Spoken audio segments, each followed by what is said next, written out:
Сайн байцгаана уу сонсогчдоо. Та яг одоо Deep Talk with Sana podcast-ийг хүлээн аван сонсож байна. За, энэ удаагийн дугаар маань ганц оролтоос цааш хэмээн нэрлсэн 2 хэсэг подкастын маань 2 дахь хэсэг үргэлжлэн хүрч байна. Хэрвээ та өмнөх дугаарыг сонссон бол морфины донтолтоос гарсан, өөртөөгөө тэнцсэн энэ айхтар донтолтыг даван тулсан залуугийн түүхийг сонссон байх. Энэ удаагийн дугаар маань болохоор энэ хүү подкастыг хамтран бүтээж байгаа өсвөр үеийнхний хөгжлийн төв Экбат Монгол үндэстний сүлжээ төрийн бас байгууллагын зохицуулагч их тамиртай ярилцсан дугаар юм аа. Энэ дугаарын маань зорилго гэх юм бол бид нар өмнөх дугаард бол яг амьдрал дээр буусан амьдрал тохиолдож байгаа бодит түүхийг сонссон.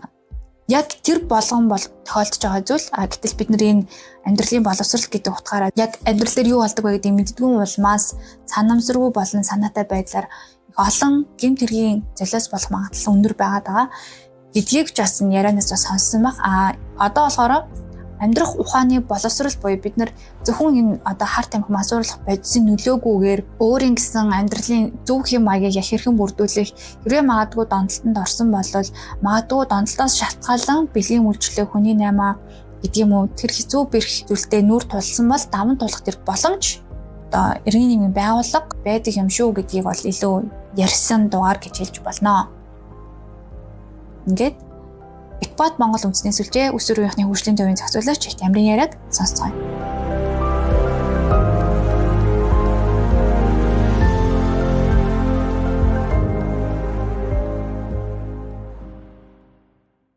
За намайг их тамир гэдэг. Би Экбат Монгол үндэстний сүлжээний ажлын албаны зохицуулагчаар ажилладаг. Экбат нь бол яг хүүхдийг хүндэлт алах гин тэрэг бэлгийн хүчирхийлэл мүлжлөгөөс урьдчилан сэргийлэх чиглэлээр ажилладаг. Олон улсын сүлжээ байгууллага. Улс олонд нэг Экбат байдаг. Тэрний нэг нь Монгол дахь одоо Экбат сүлжээ байгаа. Би энэ байгууллагатай холбогдоод ер нь бол яг 2016 оноос яг албан ёсоор ажиллаж эхэлсэн.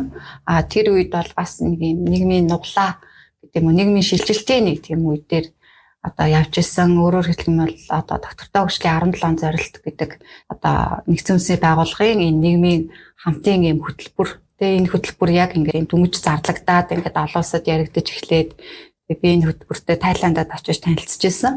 Тэгээ доктортой хөгжлийн 17 зорилт бол яг эцсийн бүтээгч нь бол инх тайвны төлөө хөтөлбөр байгаа. Тэгээд инх тайвангүй доктортой хөгжил гэж байхгүй, доктортой хөгжилгүй инх тайван гэж байхгүй гэдэг энэ зорилтын үндсэн зарчим нь надад маш их таалагдсан. Тийм учраас ер нь бол тэр цагаас хойш яг хөгжлийн 17 зорилтын 16 дахь зорилт мөн 4-р зорилтын 4-ийн 7 гэх мэтчлэн зорилтуудыг ингээд дагааж ингээд яг байгууллагынхаа үйл ажиллагааг бас ингээд уялдуулад аль болох хүүхэд өсвөрийнхэн залуучуудад амьдрах ухаанд насан туршийн боловсралтай холбож дээрээс нь яг инх тайванд суурилсан амьдрах ухаанд суурилсан амьдрах ухаантай холбосон байдлаар ер нь бол энэ энгийн байдлаар энэ үйл ажиллагаагаа чиглэж ажиллаж эхэлсэн.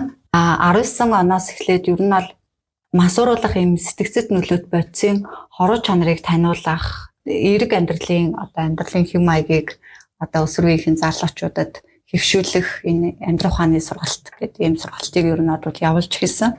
Тэгээ энэ нь ямар учиртай вэ гэхээр масууруулах бодисын хоруу чанар гэдэг зүйл нь өөрөө маш хортой зүйл. Хүний яг нийгэм эдийн засаг тэгээ соёлын харилцаанд тэгээ дээрэс нь хүний яг нэг бие махбод, эрүүл мэнд нийгмийн оролцоо гэх мэтчлэн яг нэг хөгжлийн 5 чиглэлээр нь авч үзэх юм бол энэнд айгүй хороо чанараараа нөлөөлдөг учраас сөрөг үр нөлөөг нь мэддэг учраас яг энэ чиглэлээр өсвөр үеийн залуучуудыг яг урьдчилан сэргийлэх үнэхээр зан үйлийн өөрчлөлтөнд орсон байгаа бол мэргэжлийн хүний тусалцаа авах байдлаар цаашдаа зөв амьдралын хэм маягтай болоход нь юм нөлөөлөх чиглэлээр яг ажиллаж ирсэн тийм хүн байна. За өнөөдөр бол 7 сарын 30 тэгээ жил үрийн 7 сарын 30-нд бид нар яг ямар өдрийг олон нийтийг мэдээсэй гэж хүсдэг вэ гэхээр энэ өдөр болохоор дэлхий дахина хүн худалдаа алах гэмт хэргийн эсрэг ийм санааны нэгдлээ илэрхийлдэг инх тайвны өдөр аа.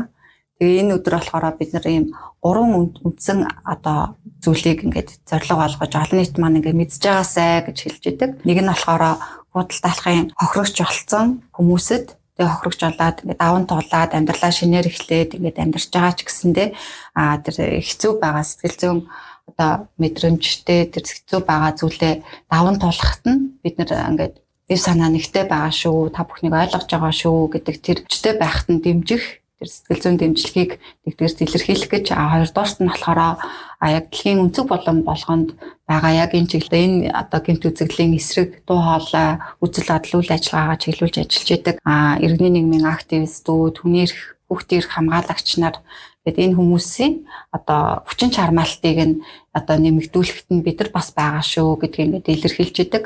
3 дугаарт нь гэх юм бол яг олон нийтэд залуучууд, хүүхдүүд, өсвөр үеийнхэн, эмэгтэйчүүд гэдэг ингээд бусад хүмүүс маань худал талхын хохирогч болохгүй тулд яаж урьдчилан сэргийлж болдог вэ гэдэг дээр бас ингээд өөрсдийнхөө энэ олон жил нэг ажиллаж эрэхтэй хоригдлуулсан туршлагаа ингээд хуваалцахын тулд дуу хоолойгоо илэрхийлэх байдлаар ийм 3 чиглэлээр бид жил болгонд 7 сарын 30 гэдэг энэ өдрийг бас одоо зохон тэмдэглэж нийгэмд одоо олон нийтэд мэдээлэлээ хуваалцах, үзэл хандлагаа хуваалцах, энэ их тайвны өдөр нэг ингээ ялгарлан гадуурхаад байхгүй, гутаан дарамжтаад байхгүй, ямар нэгэн тийм дарамж хахалт үзүүлээд байхгүй, бид нар бүгдээрээ адилхан хүмүүс шүү гэдэг тэр дуу хоолой мессежийг хүргэх гэж энэ 7 сарын 30-ны өдрийг бид бас илэрхийлдэг. Тийм, тэгээд энэ өдөрт зориулаад их тохиолдуулаад яг нийгэм цаг үеийн яг идэвхтэй гарч ирж байгаа сэдв болгон мансуурлах бодтой холбоотой бодит кейсийг даван туулсан залуутай ярилцсан. Та энийг сонсоод яг танд ямар сэтгэл төрсөн бэ?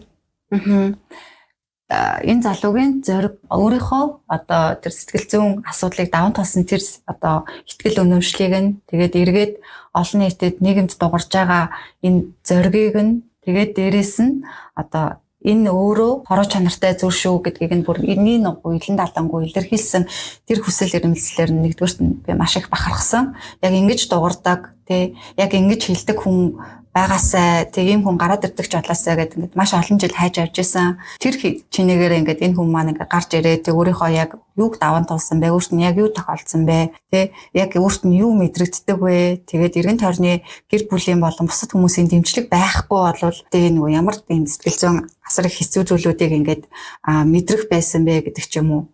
Үнэхээр гэр бүлийн дэмжлэгтэй тэг эргэн тойрны хүмүүсийн тийм дэмжлэгийн бүлэг гэдэг зүйлтэй учраас бас асуудлыг тэг өөрийгөө ялан дийлээд өөрийгөө даван туулаад тэгээд өөрийнхөө энэ туулсан мэдсэн болгоныг залуучуудаа бас үлгэрлэе. Энийг битгий сонирхоорой. Энэ бол зүйл хэрэггүй шүү гэдэг ч юм уу те. Тэрийг ингээд яг ярьсан тэр байдал нь бол үнэхээр маш их одоо энэ залууд бол үнэхээр их талархаж байна. Яг үл ингэж ярьдаг хүн бол маш их ховор. Тэгээд дээрэс нь энэ залуугийн яг зориг, тэр мэдрэмжтэй, тэр бүх одоо хүсэл тэмүүллээр нь бол маш их бахархаж байна. Яа тэгэхээр энэ залуугийн одоо юу гэдэг ярьсан бүх зүйл бол үнэн багхгүй. Яг л тийм зүйлийг л ерөөсөө яг ингээд мэдэрдэг. Одоо жишээлбэл би 19 оноос хойш ингээд сургалт зохион байгуулсан гэдэг ингээд яаж яхад ер нь бол 72 цагийн хугацаанд тэр хүнтэй ингээд яг тэгээ ярьсан бүх зүйлийг нь яг сонсоод тэр болгонд нь яг ингээд чин сэтгэлээсээ одоо итгээд хүн ёсоор ингээд харилцаж байгаа шүү дээ. Ямар нэгэн тийм мэрэгжлийн одоо юу гэдэг тодорхой хэмжээгээр ёс зүй гэдэг зүйлийг бол баримталж байгаа. Хувь хүний нууцыг хамгаалах хуулиар тэр хүний бүх кейсүүд нь бол манай байгууллагт хадгалагдаж байгаа. Гэхдээ эргээд тэр хүнд хэрэгтэй эзэн дэмжлэг нь юу вэ гэхээр тэр хүний ярьж байгаа бүх юм нь бол үнэн байгаа байхгүй тийм. Итгэх ёстой би биэндээ. Итгэх ёстой гэхээс илүү итгэх хэрэгтэй байгаад би биэндээ яг хүн ёсны тэр харилцааг үүсгэж чадах юм бол бид нар бас нөгөө би бинийг аварч чадна тий. Тэгээд яа тэгэхээр нөгөө энэ мансуурлах бодисын одоо хамгийн эцсийн хороо чанарын хамгийн эцсийн үр нөлөө нь бол амь насаа алдах. Тэгээ эрүүл мэндэ дахиж одоо юу гэдгийг нөхөж чадахгүйгээр ингээд алдчихж байгаа. Тэр дархлаа гэдэг зүйлийг бас ингээд алдчихж байгаа гэд. Тэгээд айгүй олон янзын тийм хороо чанарууд зөндөө байгаа. Тэгээд тэр олгоныг бүгднгийн ингээд мэдрээд тэгээд өөрөө ингээд энэ олгоныг даван туулах гад хичээсэн явдал нь бол айгүй том хүчин чармаалт. Энийг бол угаасаа ингээд нийгмийн зүгээс ч гэх юм уу гэр бүлийнхэн зүгээс одоо энэ залуу өөрийнхөө зүгээс ч гэсэндээ энийг маш өндрөөр үнэлж явах хэрэгтэй. Тэгээ энийг байнга бодож явах хэрэгтэй. Тэгж гэмээр дараачийн удаа нөгөө нэг одоо юу гэдэг ямар нэгэн зүйлээс олоод талтрахгүй байх тий. Ямар нэгэн тийм сөрөг хүчин зүйлээс олоод талтрахгүй байх тэр дархлаагаа ингээд өөртөө бий болгож гин гэсэн үг аахгүй. Тэгээ ер нь бол яг манай кейсүүдийн хувьд ч гэсэндээ ингээд аваад үзэхэд ер нь бол яг морфины хамааралтай хүн бол байхгүй. Морфин бол яг нөгөө нэг эрүүл мэндийн шалтгаантай хүмүүс одоо морфиныг яг түлхүү хэрэглээд байдаг байж магадгүй гэж боддог. Гэтэ манад бол яг тийм кейс байхгүй учраас би яг энийг бол сайн мэдэхгүй. Манад бол яг 2-3 төрлийн мансуурлах бодисын нөлөөгөөр ингээд нэг мансуурлалтанд хандсан хүмүүс бол байдаг. Тэгээд яг л ингээд тэр анхны яагаад хэрэгэлсэн бэ тий тэгээд яг ямар мэдрэмж гэдэг юм уу ямар нөхцөлд хүчин зүйлээс болоод тэгээд дахин хэрэгэлсэн бэ тэгээд одоо яагаад эцсийн бүлэгт одоо юу гэдэг шүүхээр таслагдах хэмжээнд хүртлээ ингээд хүрээд ирчвэ гэдэг тэр яг түүхийг нь сонсохоор гэдэг ер нь бол давтагддаг хэдэн зүйлүүд байдаг. Тэгээд тэрийг нь ингээд хараад ахаар ер нь бол яг гэр бүлийн одоо таг харилцааны хүчин зүйл гэдэг ч юм уу гэр бүлийн орчны нөлөө гэдэг ч юм уу те эргээгээд одоо юу гэдгийг яг үеийнхнийх нь найз нөхдийн одоо тийм харилцаа хандлаганаас ингээд үүссэн зүйлч гэдэг ч юм уу те гэдэг ийм юмнууд ингээд давтагдаад байдаг байхгүй. Тэгээ ингээд яг давтагдаад байгаа зүйлүүдийг нь яг ингээд бүгднгийн нэгтгээд ингээд харахаар эцсийн бүлэгтээ тэр хүний ийм сэтгэл зүйн асуудал гэж ярих юм уу те яг сэтгэл зүйн асуудал гэхэр нэг ийм тодорхой хэмжээгээр одоо оншилсан юм шиг болох гэдэг л та. Гэхдээ хүн болгонд мэдээж санаа зовж эмзэглэж явдаг асуудал гэж мэдээж байгаа тий. Тэгээд тэрийг мэдэрдэг тэр мэдрэмж гэдэг зүйл нь хүн болгонд бас харилцаа адилгүй давдагшгүй тийм хүчин зүйл боллоо. Одоо юу гэдэг гүнзгийрсэн асуудлууд ч гэсэндээ ингээ байж л байгаа. Яг тэрийг дахин мэдэрхүүн тулд ингээд яг хийж байгаа сонголт нь тэгээд тэр анхны сорилтын алдаа гэдэг юмд ингээ хүргээд байгаа юм шиг санагдаад байгаа байхгүй. Тэгээд тийм учраас яг урьдчилан сэргийлэхийн тулд янз бүрийн алхмуудыг авч болно. Тэ амьдрах оны сургалтуудад ялангуяа айгүйх санал болгодог хүн өөрийгөө эхлээд танин мэдэх хэрэгтэй. Тэ чи яг юунд дуртай, юунд дургүй юм.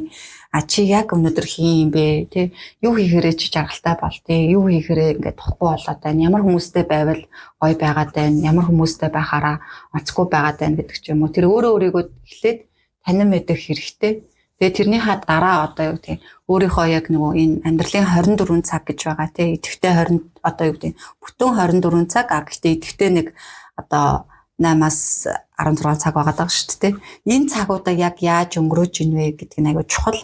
Тэгээд энэ цаг дотор болохоор ийм 5 үндсэн зүйл угаасаа байх хэрэгтэй. Дасгал хөдөлгөөн хийх, сурч боловсрох, тийм чөлөөт цаг, гэргийн ажил, унтах гэдэг ийм 5 цаг яг нэг байж байгаа. Тэгээ энэ цагуудаа яаж өнгөрүүлж энэ одоо унтж байгаа гэхэд яг идэвхтэй 8 цаг унтж чадчихэв үү? Дасгал хөдөлгөөн хийж байгаа бол 2-3 цагийг зарцуулж чадчихэв үү? Хичээл сургууль хийж байгаа бол тэгээ яг одоо юу гэдэг 4-өөс дээш цагийг зарцуулж чадчихэв үү гэдэг ч юм уу. Тэгээ иймэрхүү одоо юу гэдэг нэг юм хэмжүүрүүд ингээд байна. Энийг жишээлбэл ингээл одоо баланстайгаар явж чадахгүй байна гэдэг чинь тодорхой хэмжээгээр энэ одоо сэтгэл зүйн хувьд ханамж гэдэг зүйлээ одоо нөхөхийн тулд сөрөг аргаар одоо нөхөх тэр нөхцөл байдал руу орох тийм юу болчихжээ да. Гэтэ зүгээр одоо юу гэдэг хүний амьдрал янз бүр шүү дээ тий. Тэгэл юу гэдгийг дандаа л гой сайхан байна гэж байхгүй тий. Хүн болгон янз бүрийн гараанаас ингээл амьдралын орчин, амьдралын чанар гэдэг зүйлүүд нь янз бүр байж хахад дандаа ийм байх ёстой гэж байхгүй. Тийм учраас ер нь бол нэг ийм байдгийн байна гэдгийг мэддэг байх нь хүн аяг чухал байгаа байхгүй. Тэгээ хичнээн одоо гэр бүлийн нөлөө гэдэг юм уу, найз нөхдийн нөлөө, хүрээллийн нөлөө гэдэг ч юм уу. Тэр болгонд ингээд орж байгаа ч гэсэндээ эцсийн бүлэгт сонголт хийх эрх мэдэл гэдэг юм нь хүнд өөрт нь байгаа байхгүй.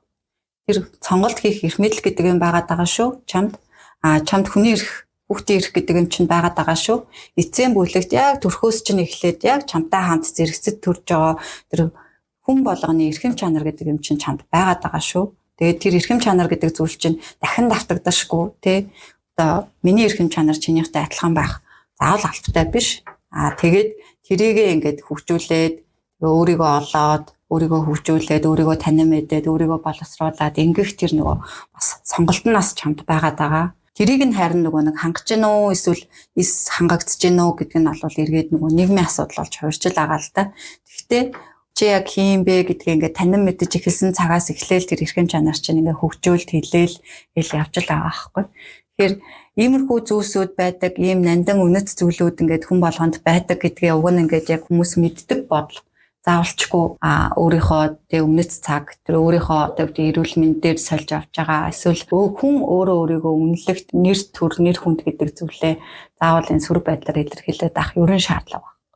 Яг нийтлэг масса дагаад за манай найз хэрэглэж байгаа бол би ч гэсэн нэг үзээд алтыг гэдэг ч юм уу нэг тиймэрхүү зүйл бас энэ өсвөрийнхэн дунд те залуучуудын дунд ингээл яхаа бүгэмэл байна л та. Гэхдээ эргээд тэр чинь нэг удаа хийгээд үтсэн алдааг засан залруулахын тулд тэр хүн бараг 1-10 жилийг ер нь бол цэвэр зарцуулчихж байгаа. Маш их цаг хугацаа зарцуулчихж байгаа. А тэрний оронд тодорхой хэмжээгээр ингээд те яг нэг өөрийнхөө явмаар байгаа замаараа гэд явах уг нь бол боломжууд байгаа. А гэтээ энэ нь бол бас тодорхой хэмжээгээр нэг юм хоёр талтай. Яг нөгөө сургалтынхаа үйл явц дээр суурлаад ярангуут ингэж одоо яригдаж болж байгаа. А яг байгууллагынхаа үйл ажиллагаатай гэдэг юм уу те явуулж байгаа үйл ажиллагаатай болон энэ 7 сарын 30-тай холбож ингэж ярих юм бол одоо юу гэдэг өөрөөс шалтгааллахгүйгээр өөрийнх нь гинэн итгэмтгий магадгүй одоо юм эрх мэдлээ олж авч чадаагүй байгаа өөртөө итгэж амжаагүй явж исэн гэдэг ч юм уу те эсвэл одоо бусад далд санаатай хүмүүсийн нөлөөгөөр магадгүй те бэлгийн мүлжлэг хөдөлмөрийн мүлжлэг тэгээ дээрэс нь мансуурлах байцын нөлөөт бэлгийн мүлжлэгийн асуудлуудад бас ингээд холбогдож байгаа тийм өнцгүүд бас байгаа. Тэгэхээр энийг бол яг нэг талаас нь харахад боломжгүй байгаа байхгүй тий. Одоо ингээд нөгөө 19 оноос хойш үйл ажиллагаа явуулаад эхлэхээр тас нөгөө шүүх хурал бэлддэг гэдгийгсэн шүү дээ. Тэнгүүд ер нь манай Монголын хууль гэх юм уу яг энэ тал дээр бусад орнтой харьцуулахад ер нь хэр хатуу чанга хүний эрх талаас юу? Тийм хүний эрх талаас хэр байдаг вэ? За бусад улс оронд яг одоо хууль эрх зүйн бодлого нь ямар байдаг вэ гэдэг дээр одоо бүлэрхөөсөө илүүтэйгээр яг сургалтынхаа үйл ажиллагаатай холбож ингээд тайлбарлахын бол бодит нөхцөл байдал нь ямар байгаа гэхээр манайх ч урд хойд хоёр хөрштэй хоёр улсын одоо юу гэдгийг нэгэн мэдэн засаг соёлын нөлөөлөл нь ямар өндөр вэ гэдгийг бол бүгдээрээ мэдж байгаа. Гэхдээ нэг зүйлийг мэдэх хэрэгтэй. Энэ хоёр улс наркотикийн хэмжээгээр бол тоглоом биш байхгүй. Бид энэ улсын дунд ингээд байдаг ийм маш том газар нутагтай тэгсэн мөртлөө 3.8 саяулаа ийм хүн амаа. Тэгээ бид нар бол харьцангуй залуу одоо хүн амтай улс орон. Гэхдээ энэ бол жишээлбэл зөвхөн манай улсын хувьд дэлхийн өөрөө бас ер нь бол залуучуудын ийм вьютэй байгаа байхгүй. Хүн амын насжилтын хувьд бол залуучуудын эзлэх хувь нь хамгийн өндөр ийм хэмжээнд дээр явж байгаа яг одоогийн байдлаар. Бид нар бол хоёр ийм наркотик улсын дунд байдаг учраас манай бодлогын хувьд ингээд аваад үзэхэд ингээд бид нар ингээд сэндвичлээд ингээд байж байгаа нөхцөлд бидний юм цөөхөлөө байна, том газар нутаг дээр байна. Тэгээд манай залуучууд ингээд тодорхой хэмжээгээр маш юм хүчтэй нөлөөтэй байна. Гэхдээ нөлөөтэйгийнхаа хэрээр бид нар ингээд тодорхой хэмжээгээр мансуурлах байцын нөлөөнд бас автмааргүй байгаа байхгүй юу?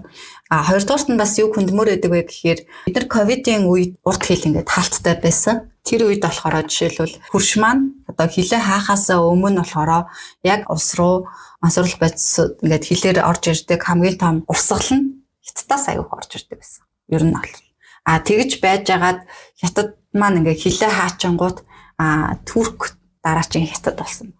Туркээс маш их орж ирсэн гэх мэтчлэн. Гэтэ ингээд яг бид нар одоо жишээлбэл бодлого тий одоо энэ одоо хууль эрх зүйн салбар маань өөрөө яг энэ дээр хэр хяналттай байд юм бэ яа гэм бэ гэдэг төлөвлөхөөсөө илүүтэйгээр нэг юм айгүйх анхаарал татаад байдаг нь болохоор одоо юу гэдэг хитрхи их нэг юм шоронжох бодлого айгүй өндөртэй. Баригдлал бол шууд шүүхээр таслал тэгэл одоо юу гэдгийг цаглагаан гав зүүдэг ч юм уу эсвэл шууд ингээд эсвэл явуулцдаг ч юм уу те бүтэн нэг жил ингээд одоо шорлоо явуулчлаа шүү дээ. Тэгэнгүүт тэр хүнийг шоронгоос буцаж эргэж нийгэмшүүлэх тогтолцоо манад айгүй сул байхгүй. Эргэж нийгэмшигт нь хорих байгууллагаас одоо сурлагдах үед нь тэр хүнийг одоо иргэн нийгэмшигтэд дэмждэг хөтөлбөр байд юм уу байдгүй юм уу гэдэг. Яг нь бол байдаг. Нийгэм сэтгэл зүйн тийм хөтөлбөр бол байдаг. Гэхдээ энэ нь ер нь бол яг хангалттай хэмжээнд үгүй бол бас биш. Тэгээд эргээд за хорхоос сурлагдчихлаа. Эргээд энэ хүн эргэж нийгэмших бостойч гэр бүл дээр эргэж эрэнд ирж байгаа тэр гэр бүлийн гишүүдийг нь яаж бэлтгэх үү гэдэг ч юм уу те. Тэгээ эргээд энэ хүн ажил одоо эрхлэхэд ажлын байр нь бэлэн байна уу үгүй юу гэдэг ч юм уу те. Гэхдээ яг энэ мансуурлах бодистой холбоотой залуучуудыг ингээд хараад ахад эргэж нийгэмшээд нийгэмдээ идэвхтэй яг нэг хөдөлмөр эрхлэгч татвар төлөгч болж байгаа тэр тогтолцооны өрөө жоохон сул санагдаад. Гэтэл бусад улс орны гэдэг ч юм уу яадаг вэ гэхээр нэг юм рехаб төвүүд байдаг. Эсвэл дропин центр гэж нөгөө төгөр бас нэрлэдэг. Тэ одоо жишээлбэл тодорхой хэмжээгээр шорон руу явуулахаасаа илүүтэйгээр нөгөө эрүүл мэндийн үйлчилгээг нь дэмжиж гаргаж ирдэг. Тэгээ эрүүл мэндийн үйлчилгээгээр нь дамжуулаад хоргоожуулах гэдэг ч юм уу тэ. Тэгээд өөрөө энэ одоо юу гэдгийг сонголтоос татгалзах, энийг хийхгүй байх. Эсвэл одоо жишээлбэл ингээд нэг дропин центрийн нэг юм загвар байж л та. Тэгэнгүүт ямар загвар байна гэнгүүт нэг юм 3 төрлийн үйлчилгээтэй тий. Тэр хүнийг хүчилж байгаа юм байхгүй байгаа байхгүй. Бүр үнэхээр нөгөө нэг юм овerdose болоод тий ингэсэн бол албатан эмчилгээ гэдэг зүйл байгаад. Гэхдээ тэр нь эцсийн бүлэг тэр хүний сонголтоор байгаа. Тэгээ сонголтоор тэгээ дээрэс нь одоо гэр бүлийнхэн зөвшөөрөлтөөр гэр бүлийнхний дэмжлэгтэйгээр тэгээ хүний эрх мэдрэмжтэй явагдаж байгаа. Хоёр дахь нь болохоор би гарнаа. Гэхдээ надад дэмжлэг хэрэгтэй. Надад ийм нийгэм сэтгэл зүйн үйлчилгээ, эмчийн тусламж надад хэрэгтэй. Би ийм дэмжлэгтэй явж байгаад гарнаа гэх юм бол энэ хүнийг бас энэ дэмжин туслах замаар явж байгаад одоо иргэн нэгэмшигтэн дэмждэг ч юм уу те. Гурав дахь нь болохоор би ингээд одоохондоо би гарахгүй. Надад одоо юу гэдэг гарах тийм сэтэл бол одоохондоо төрөөгүй байна гэсэн тохиолдолд тэгвэл чамд ингээ community хэрэгтэй байгаа бол тэ хамт олон хэрэгтэй байгаа бол сэтгэл санааг чинь сонсох ойлгох тэ тийм хүрээлэл хэрэгтэй байгаа бол хүрээд ирээрээ ингээ сонсё хамтдаа байя гэдэг нэг юм 3 төрлийн үйлчилгээтэй байгаад байгаа. Монголд яагаад хөгжихгүй байна вэ гэхээр хэрвээ яг энийг хийх юм бол яг тэрэн дээр нэг саяны баран тосон шиг барьцлагаа орчвол яах вэ гэдэг чинь амар том асуудал байгаа байхгүй тий. Ямар ч нөгөө хүний эрхийн мэдрэмж авахгүй тий. Тэгээд ингээд хувь хүний нууцад шууд ингээд халтна гэсэн үг шүү дээ. Бид нар ингээд кейсийг нь хадгалаад ингээд явж байгаа байгууллагын хувьд тэгээ за үйл ажиллагаагаа жоохон томруулаад ингээд нэг юм урьдчилан сэргийлэхээр арай илүү дөрвтэй юм хийчихэд даа гэдэг ингээд одоо залуучуудыг цуглуулад сургалт хийгээ байжсэн чинь тэрэн дээр манд барьцлага орчвол яах вэ гэж дандаа тэр асуултыг боддог учраас энийг яг зориулж хийж чадахгүй байгаа. Тийм учраас нөгөө урьдчилан сэргийлэлээ ингээд хийж чадахгүй тий. Таслан зогсуултыг нь төр хийчтэй юм байж. Тэгэнгүүт бид нар эцсийн бүлэгт тэр хүнийг одоо шүүх хуралтанд бэлдэх гэдэг ийм нэр томьёо ялбартайгаар энэ сургалтыг яг энэ чиглэлээр нь хийж гин гэсэн. Бүр энэ шатан дээр нь хийж гин гэсэн. Уг нь бол бид нар бүр ихэнд нь хиймээр байгаа байхгүй. Урьдчилан сэргийлэн тэр хүнийг сорсон байж болно, хоёр сорсон байж болно. Окей хамаагүй. Гэхдээ наадах чинь хараа ингээд үргэлжлээд ингээ яваадах юм бол эцсийн бүлэгт анхны мэдрэмжийн алдаа гэдэг юмд ингээ чамааг ингээ оруулт юм тий энэнгээр ингээ яваадах юм бол чи ингээ маш их цаг хугацаа эдийн засаг эрүүл мэнд тэгээ одоо юу гэдэг хувь хүний нэр төр гэдэг юм уу тий тэр бүгдийг ингээ алдах гад идэв шүү тийм болохоор тэгээ эргээд энэ олооны чинь нөгөө хороо үр нөлөө гэдэг юм эрүүл мэндийн хувьд маш их ороотой болно. Одоо шаардлагатай яриад байгаа шүү дээ. Тэгээ тийм зүйлд ингээд оруулнаа. Тийм учраас яах юм бэ? Тэрний оронд би чамд илүү ингээд гой хөтөлбөр санал болгож जैन тий. Чи энийг ингээд нэг 2 сарын хугацаанд ингээд өдөр алган хийгээд үзчих. Угаасаа ямар ч төрлийн драг хэрэгэлсэн байлаа гэсэн чинь угаасаа нөгөө допамины нөлөө гэдэг юмд л оруулж байгаа. Тэгвэл би чамд допамин гэхээсээ илүү серотонин тий адреналин санал болгож байна. Нөгөө нэг дааврууд гэсэн үг шүү дээ. Окситоцин буюу стрессээ одоо хэн зохицуулах даавраа яаж одоо зохицуулах уу гэдэг ч юм уу тий. Ийм ингээд хөтөлбөр санал болгож чинь 6 сар хийж чадгүй маа за 60 хоногийн хугацаанд хийчих. Тэгэхээр юу болох вэ гэдэг одоо нөлөөллөг нь ингээд нөгөө талд нь ингээд харуулъя гэж болмоор байна. Яг бодлогын хувьд бол дээр мансуурлахын хоруу чанарыг таниулахын талбар дээр иргэний нийгмийн байгууллагуудын дээрээс нь хүний эрхийн активистуудын одоо дуу хоолой бол маш их хэрэгтэй байгаа уусаа. Гэтээ яг ингээд дуу хоолойгоо илэрхийлээд ингээд явхаар нийгэм өөрөө яадаг вэ гэхээр олон нийтийн зүгээс энэ өөрөө хэрэгэлтэй биш үү гэдэг ч юм уу те. Янз бүрийн тийм халдлагууд ингээд ирдэг учраас энэ талаар хүмүүс ярих их дурггүй. Тийм байлаа, ийм байлаа гэдэг өвдөгөөс төдий хүртэл дуугаа байгаад ах юм бол бас болохгүй л байгаа. Тэгээ ярихдаа бусдын нэр хүндэд халдаж гэдэг ч юм уу, бусдын хувийн орон зай, хувийн үзэл бодол, хувийн зохион байгуулалт нь халдаж биш. Хүн болгон зүгээр хувь хүний хатар туршлагуудыг сайхан амьдралтайхаа шиг яриад өгчүүл тэгээ баг энэ нь ингээд урьдчилан сэргийлэл болох гээд байгаа юм шиг баримттай юм ярина гэдэгтээ яг адилхан бид бол яг нөгөө геополитикийн хувьд хоёр том улсын дунд байдаг шүү. Яг үнэндээ би бол зүгээр шулуухан хэлэхэд янз бүрийн синтетик юм энд оруулж ирэх ер нь өөрөө зөв зүйлвэ тий. Чин улс орноо хүн чинь боддгүй юм уу ер нь бол жоохон хүн чанартай баймаар юм шиг санагдаад идэг.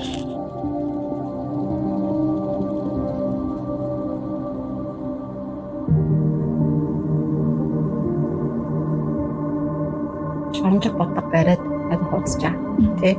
Уул нь бол яг энэний дэргэд сэмүүт наркологийн төв хоёр яг зэрэг ажиллаж явах хэрэгтэй юм шиг санагддаг. Эцсийн бүлэгт ч нэг донтолтын асуудал тий хамааралтай болцсон байгаа.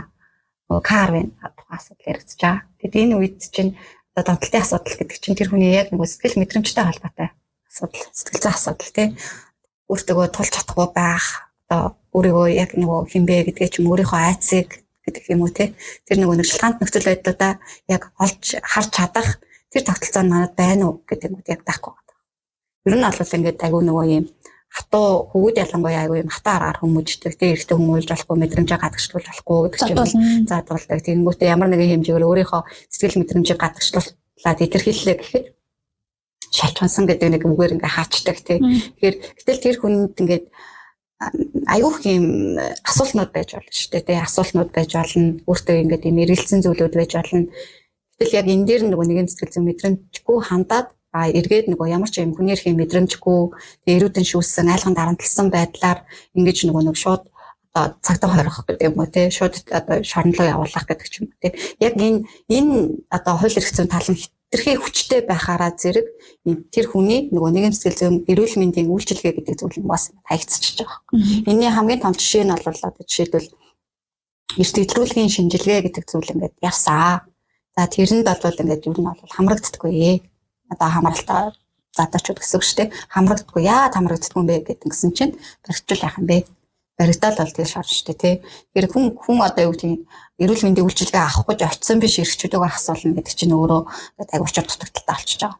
Тэгэхээр ямар нэгэн айдасгүйгээр уг нь бол яг эрүүл мэндийн тусламж үйлчилгээг аваад тэгээд тэр үйлчилгээ нь өөрөө хүртээмжтэй байгаад тэр хүний нэр төр, тэр хүний аюулгүй байдал, тэр хүний одоо эрүүл мэндийн нууц гэдэг зүйлийг бас тодорхой хэмжээгээр нууцлдаг байж идэг баймаар байгаа даа. Яг хүний ихэд ээлтэй үйлчилгээ бол яг үндэ ийм.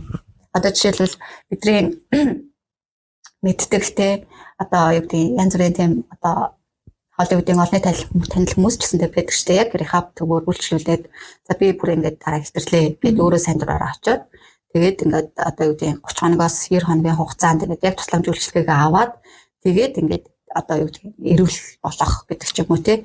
Одоо хорийг нь гадагшлуулах, эрүүл болох, эрүүл амьдралын хэм маягтай байх, өөрийнхөө амьдрал эзэн байх гэдэг ч юм уу тий. Тэр сонголтуудыг нийлэлд өгöd байгаа. Тэр манайд бол яг тийм зүйл байхгүй. Жишээлбэл 2019 онд яг манайд байдаг бас нэг юм кейс. Тэр нь болохоор ингээд баригдсан.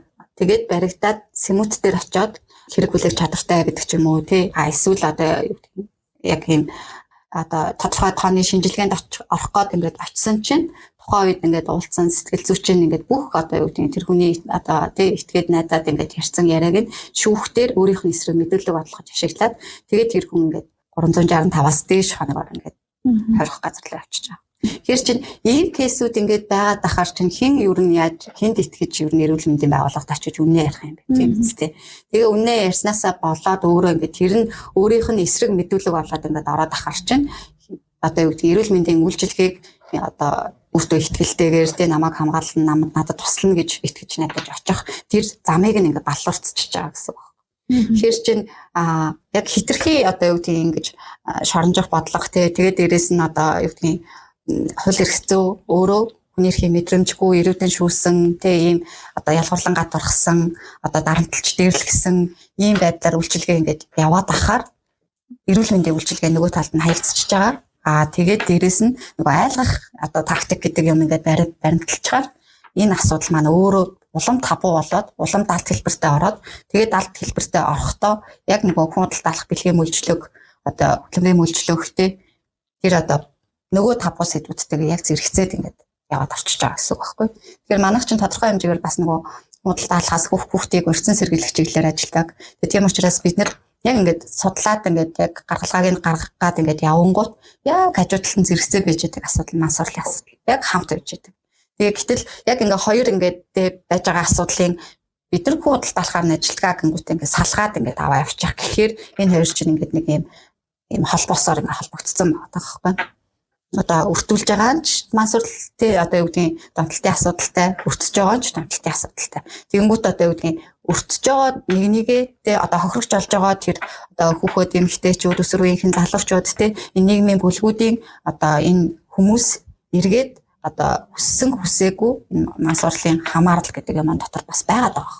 Тэр чинь яг үйлчлэгээ үзүүлдэг, холбоон зурчилдаг, урьдчилан сэргийлдэг, тий илрүүлэн таньдаг энэ байгууллагууд маань өөрсдөө яг энэ мансуурлын асуудал дээр одоо юу гэдэг цогцоор нь харахгүй яг өгүүлбэрээр нь салгаж байгаа юм шиг тус тусад нь авч ингэж хоёр салгаж ингэж авч одоо хариу арга хэмжээ аваад ах юм бол энэ яг том зургаараа ерөөсөө урагшлахгүй доошоо л ухаад байна гэсэн үг. Улам далд хэлбэртэй ороод улам л яг энэ чиглэлээр ажиллаж байгаа иргэний нийгмийн байгууллага даач дарамттай болоод л тий хүний нөөц санхүүгийн нөөц цаг хугацааны нөөц гэх мэт бүх юмн дээр нь ачаал хэрэглээд байгаа. Тэгэхээр ер нь бол хаана одоо нийгэм сэтгэл зүйн мэдрэмжтэй хүний эрхэд ээлтэй тий тэгээ дээрэс нь одоо юу гэдгийг хүчирхийллийн бус замаар ер нь бол яг ажилдаг болох ёстой гэдгийг одоо нийгмийн одоо маш олон энэ үзэгдлүүд ингээд биднэрт харуулж тий бид нар одоо юу гэдгийг яг энэ хараагүй шараад л шүү дээ. Сонсоогүй сонсоод л байна. Яриаггүй яриад л байна. Гэхдээ бид нар яг энийг ингээд нөгөө ярьчаар өөрсдөө нөгөө нэг юм аюултай байдалд оруулчих үү гэж ингээд нөгөө нэг юм айц байдаг. Яа тэгэхээр энэ айц яаж бий болоод байгаа юм бэ? Амар сүртэй тэр нөгөө хамгаалтын хувцастай те бараг бууш эдэмтэй цагдаагийн зураг үзүүлээд л те гэснээр ингээд харт амтны асуудал гэх ингээд амар юм зүү тариор мараар. Эдэн чинь эргээд хүнийг нөгөө сэтгэл зүйн хувьд ингээд давтанд оруулчихж байгаа. Тэгээд энэ талаар яг нөгөө ярих гэхээсээ илүү нөгөө хийж үзээгүй найдас гэдэг шиг нөгөө айцаар нь дамжуулаад ингээд одоо түлхээд байх гэсэн үг байхгүй тэ үйлчлэг авах хэрэгтэй тэр хүмүүсийг улам ингээд цааш нь ингээд түлхээд ахаар энэ чинь ингээд улам л ингээд цаашаа ороод улам л юм ядаргаатай байдал руу ингээд орж ийн гэсэн. Тэрний оронд юу санал болгож болох вэ гэхээр эрүүл мэндийн үйлчилгээ өөрөө нээлттэй байдаг баймаар байна. Эрүүл мэндийн үйлчилгээ өөрөө хүний эрхэд суурилсан байдаг баймаар байна. Тэ их тайвны зарчмуудыг хангадаг баймаар байна. Тэ хүний нууцлалыг бас хамгаалдаг баймаар байна. Тэ манайх ч ингээд өчнөө улс орны өчнөө олон үеийн конвенцуудад нэгдсэн орон мөн тэгсэн хэрнээ яг дотооддоо байгаа энэ тогтолцоо нь өөрөө юм эрүүл тогтолцоо мөн үү гэхээр жоо асуудалтай болчихж байгаа. Тэгэхээр чинь энэ олгон дээр ингээд яг одоо юу гэдгийг дуурахгүй, ярихгүй гэд ингээд те одоо юу гэдэг байгаад л байл бид байгаад л.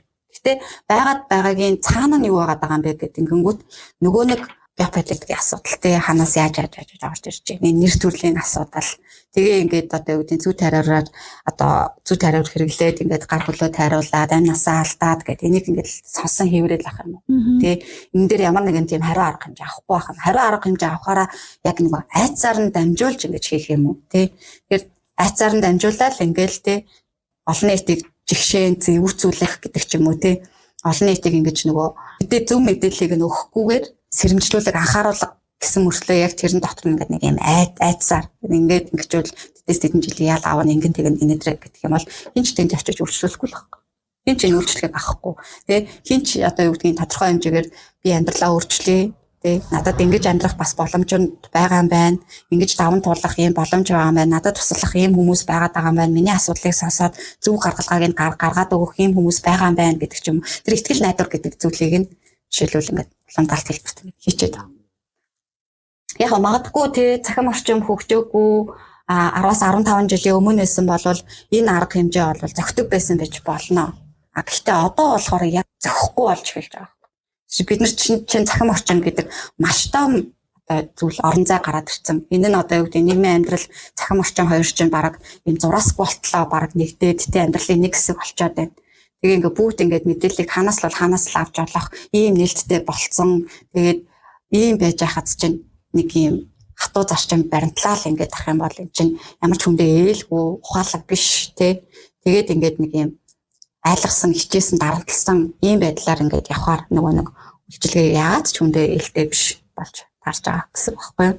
Тэгээд ер нь бол нөгөө төгөр одоо яг ингэж ярихаар нөгөө юу байж магадгүй нөгөө хамааралтай болсон хүмүүсээ одоо юу гэдэг хитрхээ өмгөөлөд байгаа ч юм шиг тий хин нэг өмөрөд байгаа ч юм шиг тий гэхдээ энэ нь бол яг өмөрж байгаа юм шиг сонсогдож байгаа байж магадгүй гэхдээ энэ чинь нөгөө тал нь юу байгаа вэ гэхээр биднийг одоо юу гэдэг за хүүхдүүдийг жишээлбэл одоо ингээд наад захын дэлгүүрт орё л та тий 21 нас хүрээгүй бол ягаад арх согтуурлаханд зарахгүй гэдэг юм тий найт клубт орохоор ягаад 21 нас хүрээгүй бол оруулахгүй гэдгийг онгоцон ч гэсэндээ тий 21 нас хүрсэн үү гэж асуудаг штэ ямар нэгэн хэмжээр одоо юу гэдэг алкогольны төрлийн юм цаалаад ингээд хэрэглэе гэхээр 21 хүрсэн үү паспортаа үзүүлээрэй гэд яа тэгж асуудаг вэ гэдэг чинь ер нь бол бид нар яг 21 нас гэдэг маань өөрөө одоо бие бэлдар бие махбод сэтгэл санаа оюун ухааны хувьд бол бүрэн төлөвшөж хөгжсөн бие хүн болтоо шүү гэдэг тэр одоо юу гэдгийг илэрхийлэмжлэх.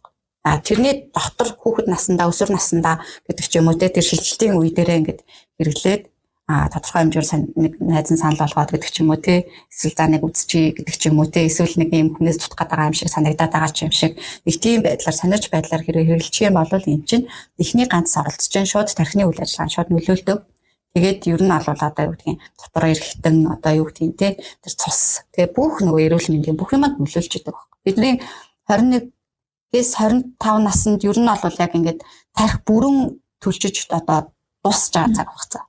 Яг энэ дотроо хэрвээ хэрэгжилчих юм бол бид нэр одоо дахин нөхөн сэргээхдэггүй байдлаар л одоо өөрөө өөрсдөө асар их гэмтэж байгаа гэсэн. Эргээд одоо юу гэдэг Монголын нөхцөлд эрүүл мэндийн үйлчилгээ ямар юм одоо тэг өртөг өндөртөө байгаа лээ. Гэтэл одоо өөрөө өөрийгөө тэгж хортуулж ийн гэсэн үг байхгүй. Бас энэ гэмт юу чинь үзэгдэл чинь юу гэх юм яг хохирогчгүй гэмт хэрэг гэж үзээд байгаа. Үгүй ээ чи хохирогчтэй. Хохирогч нь одоо юу гэдэг чи өөр байхгүй. Чи өөрөө өөрийнхөө эрүүл мэндийг санаатаагаар хортуулж ийн гэсэн. Гэтэл одоо юу гэдэг бид нар яагаад 16 нас хүрэхээр иргэний өмнөлт авдیں۔ Яагаад бид нар 18 нас хүрэхээр хүүхэд наснаас гарчдгийг тий. Тэгэнгүүт бид нар 16 нас хүрээд бид нар тодорхой хэмжээгээр Монгол улсын иргэн боллоо гэдэг ингээд нэг бичиг баримт авч байгаа сте. Тэгээд иргэн боллоо гэдэг ингэж гэдэг чинь ямарваа нэгэн тохиолдлоор бид нар одоо юу гэдэг хуулийн өмнө хариуцлага хүлээх насанд хүрлээ гэдгээсээ гадна бид нар Монгол улсын иргэд болж байгаа гэсэн үг байна. Энэ улсынхаа төлөө өөрийнхөө одоо юу гэдэг чаддаг мэддэг зүйлээрээ хувь нэмэр оруулах тийм чадамжтай болж байна гэсэн. Эргээд одоо яг юу гэдэг улсынхаа түвшинд ингээд аваад үзлэгт бидний эрүүл байх, эрүүл мэнд гэдэг чинь манай улсын яг геополитикийн хувьд аваад үзсэн ч үндэсний аюулгүй байдлын түвшинд аваад үзсэн чинь Монгол улс өмч байхгүй. Гэтэл энэ өмчийг санаатаар хордуулж нөгөө талд нь за санаандгүй байдлаар ингээд уруу татагдаад гэдэг ч юм уу те эсвэл ингээд мэдгүйгээсээ болоод ингээд анхны тохиолдол зөндөл яригдчихл байна л та. Тэгэхдээ одоо ингээд яг одоо юу гэдэг энийг сонсож байгаа өсвөр насныхан хүүхдүүд байгаа бол ийм болохоор чинь тэ ингэж өөрөө өөрийгөө санаатаагаар ингэж нөгөө хортуулж байгаа ч юм уу тэ эрүүл мэндээ ингэж хохироож байгаа болохоор чинь ийм бодгод бариад байгаа шүү тэ энэ бол зүгээр нөгөө нэг ийм үйл ажиллагааны зөвхөн нэг хэсэг тасан зогсоолт гэдэг зүйлийг хийж байгаа. Энэний өмнө бол урьдчилан сэргийлэл гэдэг юм байх хэвээр. Энэний дараа нөхөн сэргээх гэдэг зүйл байх хэвээр. Гэхдээ бидний одоогийн байгаа чадамжаар бол бид нэр урьдчилан сэргийлэх, нөхөн сэргийлэлт хоёроо хийж чадахгүй байна. Тогтолцоо яг ингээд юу гэдэг цон зургаараа яг энийг харж байгаа хэсгийг бол сайн мэдэхгүй байна. Гэхдээ зүгээр яг одоо юу гэдэг энэ чиглэлээр ажилладаг, иргэний нийгэмд ажилладаг хүний хувьд хэлэхэд бол зөвхөн мансуурлын асуудал дээр ч биш. Одоо тэг хүүхд хамгааллын тогтолцоо яг нөгөө гэр бүлийн хүчирхийллийн тогтолцоо амтраар ингээ харангуут нөхөн сэргийлэл маань аягүй муу баг. Тэгээд энэ муу байгаа нь одоо юу гэх юм одоо манай тогтолцооны буруу гэдэг ч юм уу те ингээд нэг юм хүнийрхэд хандаж бас болохгүй байгаа те. Тэгэхээр ер нь бол яг хаана бодох зүйлээ. Энд чинь зүгээр нэг юм ингээд мэдхгүй явж байгаад би уруу татагдаад ингэсэн юм аа. Тэгсэн чинь би ингээд те ингээд цагдаад баригдцсан. Тэгээд одоо би ингээд те одоо хэрэг маань ингээд мүдэн байцаалтынхаа шатанд явж байна гэж яах үедээ ухаарад байгаа. Гэж яах үедээ яг тогтолцоогоо ойлгоод тэгээд тэрийг ингээд буруутгаад натаас олоогүй гэсэн чинь ингэсэн гэдэг нэг өөрөөсөө зайлуулад мэдгүй байгаа бол яг уншиж судлаа. Тинч тоглоом биш ээ. Бүхэл бүтэн чиний эрүүл мэндж яригч. Эрх чөлөө чинь яригч. Бүхэл бүтэн гэр бүлийн гишүүдийн чинь сэтгэл зүйн асуудал яригч чинь тий. Гэр бүл дотор ингээд дөрвөн эмэгтэй хүний дунд амьдардаг нэг эрэгтэй хүн байлаа. Тэ эмээгийн ингээд ач хүү ээжийнхаа хүүн эхнэрийнхаа нөхөр нь охиныхаа аав гэдэг ингээд яг одоо юу гэдэг гэр бүлийнхаа бүх асуудлыг зохицуулаад явж идэг хүн баригдаад ингээд явчлаа. Тэ эрхчлөөгөө асуулаад ингээд явчлаа. Хойно үлдэж байгаа хүмүүс юу болох юм бэ гэдэг асуудал бас яригдах байхгүй тий. За яг за ингээд нөгөө төгөөр нь бас дахиад авч үзлэгт мөдөн байцаалтын шатанд явж явах үедээ гэр бүлийнхэнтэйгээ дахиад тулж байгаа байхгүй. Тэгээ тэр үед яг гэрийнхнийхээ царайг хараад яг баригдаад тэ яг өмнөө хэлэх болоод энэ бол хэвээр үнэхээр халах үе тий үнэхээр халуун тэгэл үнэхээр тий ингээл үнэхээр ингээд яг өөрөө өөртөө шууд тулж хүчээр тулж байгаа. Энэ хүчээр тулахаас өмнө өөр сонголт байсан уу байсан байхгүй. Тэрийг ерөөсөө ашиглаагүй. За гайгүй л хүдээ би ингэхгүй байлгүйдээ тэхгүй байлгүйдээ гэд ингэж явж байгаад гээд нэг азанд найдаад тэгээд ингээд хийж байгаа сонголтнууд нь айгүй юм бухар мөчөд байгаа. Одоо жишээлбэл хүн удалдаалгын хохирч асан эмэгтэйчүүдийн ингээд кейсүүд байна тий зөндөө зүйл YouTube дээр байдаг. Зөндөө баримтат кино мэнэ зөндөө зүйлүүд байгаа. Яг тэрний гол нөгөө нэг энэ моментиг ингээд аваад үзэхээр би гадагшаа аваад мөнгөтэй олоод гоё ажил хийгээл тэгэл амьдрал ахуйгаа дэвшлүүлнэ гэж бодсон надад юм тохиолно гэж би бодоогүй гэж. Тэгэхээр энэ хоёр одоо юу гэдгийг асуудал чинь хоёулаа нөгөө нэг азан дээр юусоо найдаж болохгүй зүйл байхгүй. Дандаа нөгөө нэг ийм өөрийн гэсэн ийм өөрийгөө хамгаалдаг ийм арга тактиктай, юмнаас ингээд урьдчилан сэргийлдэг, ийм ойлголттой, зөв ойлголттой. Тэгээд ингээд яг юу гэдэг асуудлаас хол байдаг өөрийн гэсэн ийм дархлаатай, өөрийн гэсэн скилтэй байх хэрэгтэй байгаа байхгүй. Тэгвэл бол ер нь бол яг хаанаа ингээд том зургаар нь авч үзсэн ч тэр хүн айлгах гэж байгаа юм шиг амар том юм яриад байвал тэгэл яриа л байна. Гэхдээ яг нөгөө жижигсгэж амьдрал дээр ингэж буулгаж авч үзэхэд бол энэ бол яг үнэндээ амьдрах хааны боловсрол мөн баггүй. Насан туршдаа өөрийгөө хамгаалах, насан туршдаа үр хүүхдээ хамгаалах, насан туршдаа гэр бүлийнхаа сайн сайхан байдал гэдэг зүйлийг хамгаалах, насан туршдаа амьдралынхаа чанар гэдэг зүйлд ингээд анхаарлаа хандуулж авч явж явах юм яг гол зүйлүүдийн нэг мөн үгүй мөн. Тийм учраас яг үнэндээ хохирогчгүй биш энэ чинь хохирогчтой гэмт хэрэг. Тэгээд энэ хохирогч нь эцсийн бүлэгт өөрөө. Тэгээд өөрөөгийн чинь ард гэр бүл чинь. Гэр бүлийн чинь санхүү, цаг хугацаа, гэр бүлийн чинь тогтвортой байдал бүх юм ард нь байгаа. Тийм болохоор ингээд зүгээр нэг ганц удаагийн шоудлт гэдэг юм уу ганц удаагийн сэтгэл хөдлөл гэдэг юм уу ганц удаагийн тэр мэдрэмж гэдэгт ингээд бити уягдаач энэ бол ингээд яг ингээд боддоор нь аваад үзэх юм бол урьдчилан сэргийлж болох зүйл байна.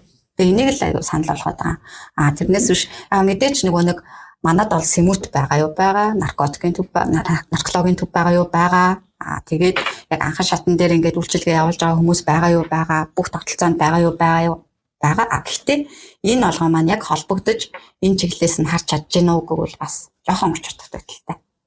Яг энэ салбарт ажиллаж байгаа хүний хувьд бол хэлэхэд жоохон учир дутагдaltaй. Гэхдээ биднэрт яг хамтар сууж агаад шийдэх ухаалаг шийдэл гаргаж хүний эрхэд ээлтэй их тайвны зарчимд тулгуурласан тэгээд яг нөгөө хүний тэр нөгөө амьдралын чанар гэдэг зүйлд нь тулгуурлаж эрүүдэн шүүхгүйгээр өчрхөлийн бус аргаар маргаар гэж ингэж ажиллах боломж байгаа юу байгалах.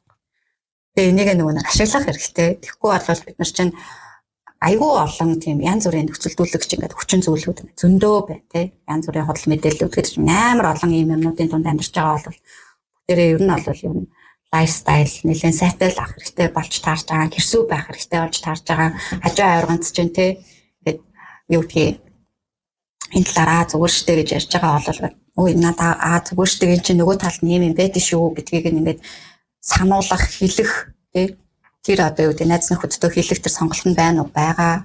Тэгээ тийм болохоор хэлж ярьж байгаарай хоорондоо. Тэгэхгүй болохоор яг эцсийн шийдэл ингээд нэг юм сонирн барьчлаа ордог. Тэнгүүтээ ингээд ямар ч өчиггүй ингээд эрүүдэн шүүлт хийгээл ингээд аваа явдаг. Тэгээл одоо тэр хүний амьдрал гэр бүл нөхцөл байдал ямар байхаас нь үн шалтгаалаад шууд л ингээд эрх чөлөөг нь хасдаг гэдэг ч юм уу тийм. Энд чинь ингээд аюу хүн даадаг. Тэгээд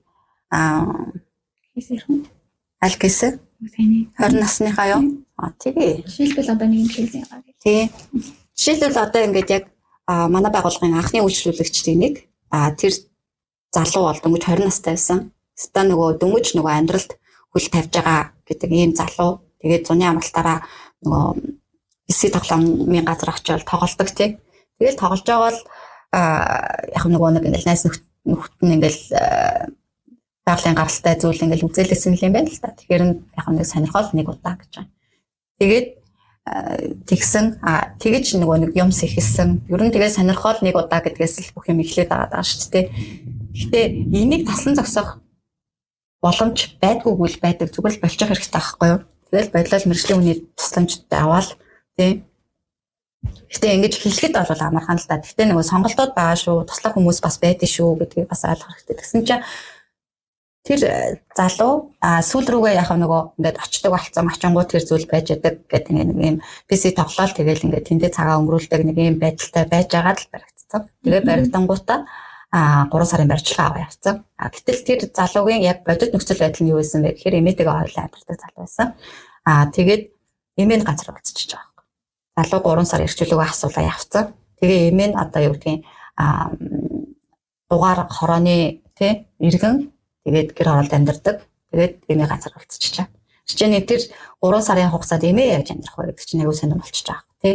Тэгээд ер нь ингээл нөхцөл байдлыг нь одоо ар гэрийнх нөхцөл байдлыг нь харгалзан үзэхгүйгээр л одоо шууд хэрэгэлсэн үнэн. Тийм юм чинь гэдэг ингээд явцсан.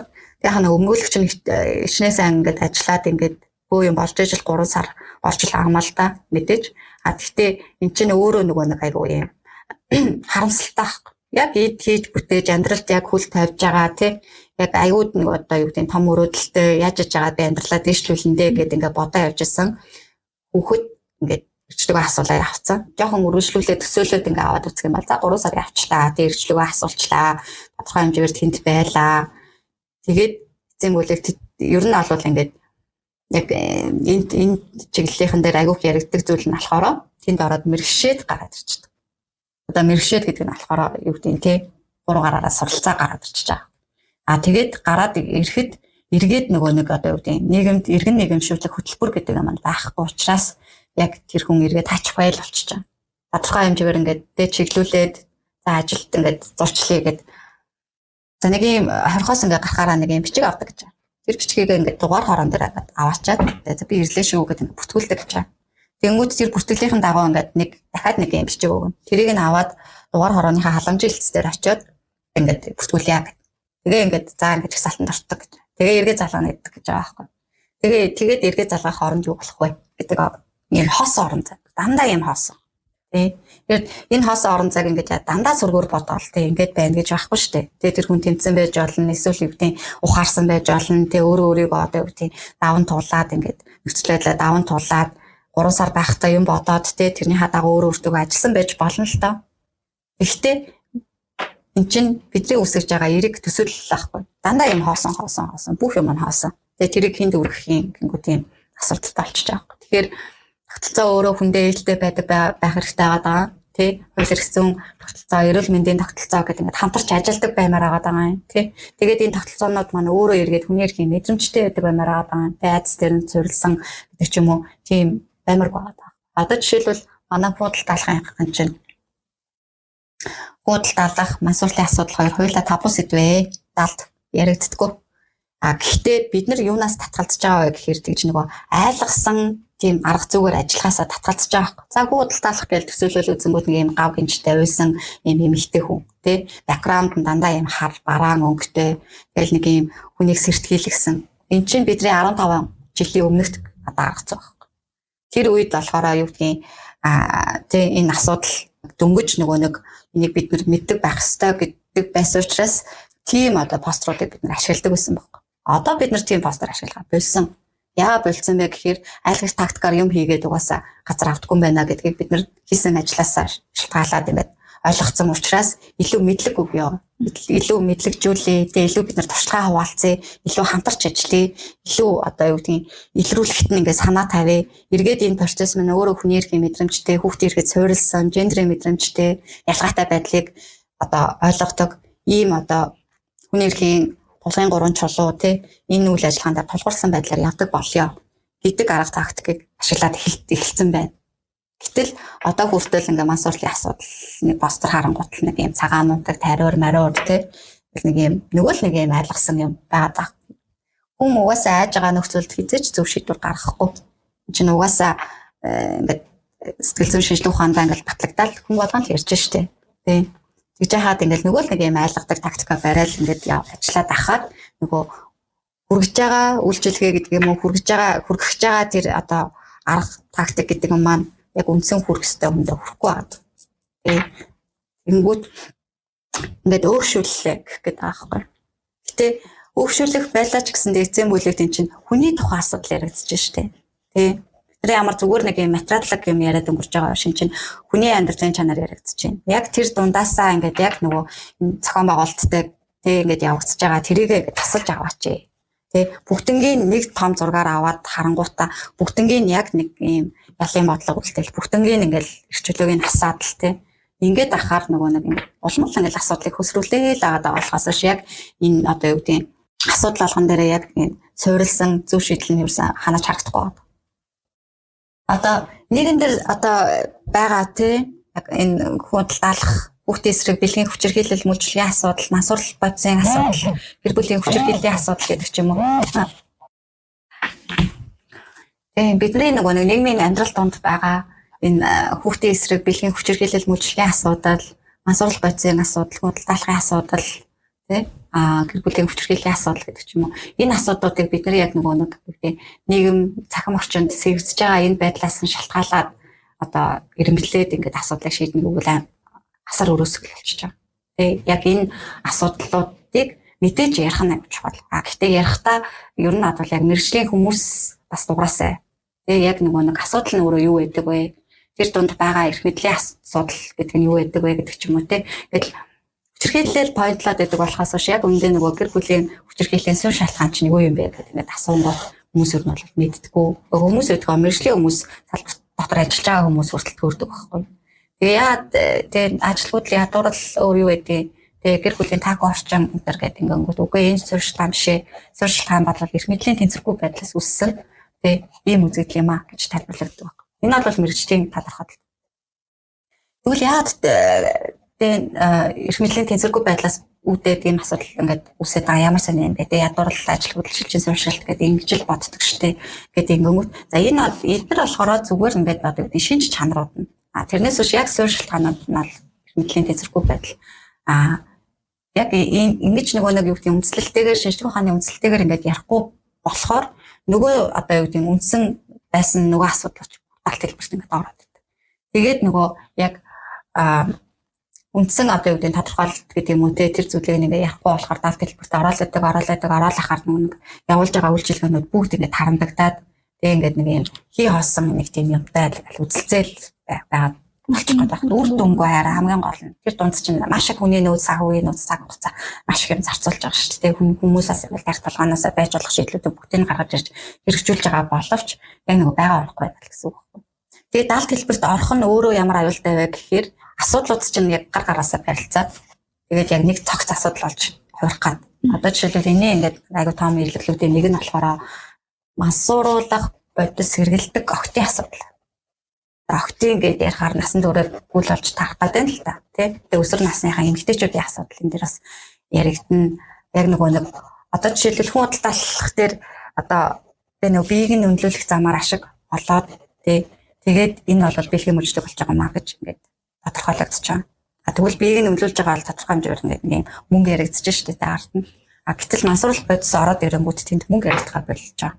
Яг мөнгө тодорхой хэмжээгээр байж байгаа боловч нөгөө талд нь нөгөө мансууруулах бодисоо авахын тулд тий донтолтоор нь дөрөөлөөд тий донтолтоор нь дамжуулаад ингээд тэр хүнийг одоо хаашинж гарцгүй болгож чинь тий барьцаалж чинь өмчилж чинь эсвэл одоо хин нэгэн эрх мэдэлтэй хүний давуу талыг нь авахын тулд одоо эмэгтэйчүүдээр дамжуулж ингээд тэр одоо шалтгаан дүгнүүлэг бий болгож чинь тий. Гэтэл энэ дээр чинь нөгөө мөнгө гэхээсээ илүү тэр одоо тийм эмэгтэй санал болгож байгаа юм насварлах байж тарж байгаа. Ийм зүйлүүд баг ингээд сонсогдож байгаа.